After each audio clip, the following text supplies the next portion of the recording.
Kita semua tahu bahwa harta SDA sumber daya alam kita yang namanya nikel dikeduk habis-habisan untuk membuat Tiongkok jadi raja baterai dunia, yang mana harta kita bisa habis tanpa memberikan keuntungan ke bangsa dan negara. Apa buktinya kalau nikel yang dikeduk itu tidak memberikan keuntungan? Buktinya kita saat ini masih cari hutangan bernegaranya. Bisik-bisik di sana-sini di warung kopi sudah jadi pembicaraan umum, namun pejabat yang melindungi perampokan tambang nikel itu terlalu kuat. Jadi tetap saja pengadukan terjadi dan pengiriman dilakukan besar-besaran tanpa kita tahu isinya apa yang dikirim tadi. Mau litium, fero besinya, apapun yang nempel ikutan yang jauh lebih berharga dari nikel, kita tidak tahu. Orang pejabatnya semua baru semua, bernegaranya mana ngerti sih beginian. Kita ilustrasikan. Kalau Anda pedagang, Anda mau beli barang pasti semurah-murahnya. Ingat ya, Tiongkok itu platform berpikirnya adalah pedagang. Jadi kalau beli sesuatu, selain minta harga murah, pasti minta bonus yang banyak. Dalam dunia tambang, pengedukan bahan baku ada di dalamnya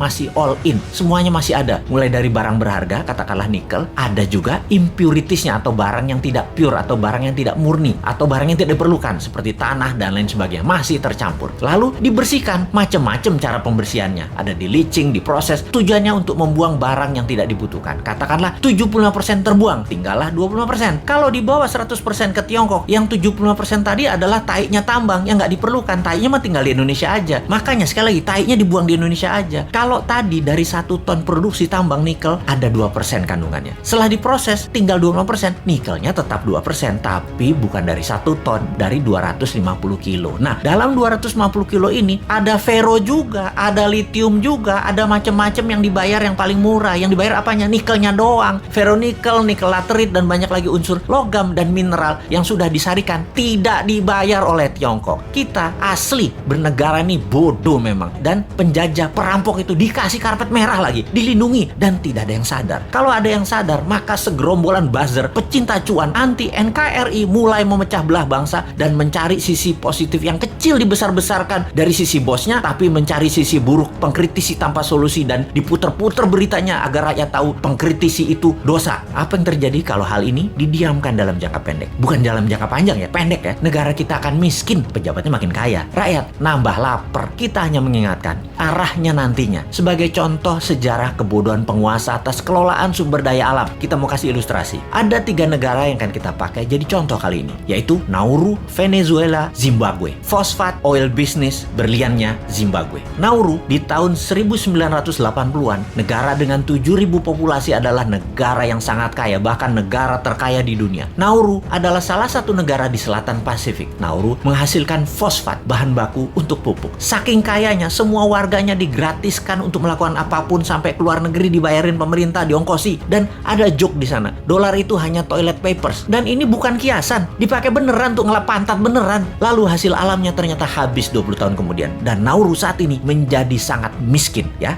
Itulah cerita sederhananya. Venezuela dimanja dengan 95% minyak dan gasnya yang diekspor, membuat negara ini menjadi negara petrodolar. Begitu harga minyak anjlok dan uang hasil ekspor tadi hanya buat foya-foya, bukan untuk membangun sektor lain, Venezuela hyperinflasi dan menjadi negara miskin sekarang. Saat ini ketika harga minyak naik, Venezuela sudah tidak bisa produksi lagi dan tidak ada negara mau beli minyak dari Venezuela. Jadilah Venezuela negara paria, negara setengah gagal. Terakhir, Zimbabwe, penghasil berlian. Begitu tambang berlian habis, pecah perang saudara, ambyar negara Zimbabwe yang tadinya makmur dan menjadi salah satu negara termakmur di Afrika. Kesamaan ketiganya adalah tidak bisa mengelola sumber daya alam dengan baik, dijual murah, dikeduk asing, dilindungi pejabat yang berkuasa pada saat itu. Semoga kita bukan jadi negara yang keempat. Wong pinter semua kok pejabatnya, gak mungkin lah ditipu Tiongkok. Emangnya kayak bos men, bodoh beneran.